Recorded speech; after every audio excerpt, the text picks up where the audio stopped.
साहेबांनी याला फाट्यावर मारला रे, याचा तिकीट कापला रे. साहेब मी जुना कार्यकर्ता आहे रे, समाजसेवा करतो रे, माझा तिकीट नका कापू, मी निष्ठावंत आहे रे. पक्षात नवीन आलेल्या मास्टरवादी पक्षाच्या माणसाला तिकीट दिलाय, त्याची समाजसेवा कर जा.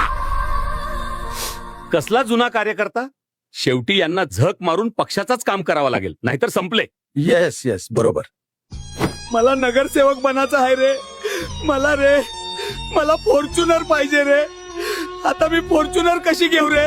हलकू भाऊ, तुम्हाला फॉर्च्युनर घेऊन द्यायची जिम्मेदारी आमची आहे. तुम्ही अपक्ष फॉर्म भरा. जय हलकू. आता मी अपक्ष, सगळे पक्ष गेले तेल लावत. हलकूभाई जिंदाबाद. हलकूभाईला फॉर्च्युनर घेऊन देण्यासाठी प्रचंड बहुमतांनी विजयी करा. मतदान चिन्ह आहे लाईक आणि फॉलो बटन.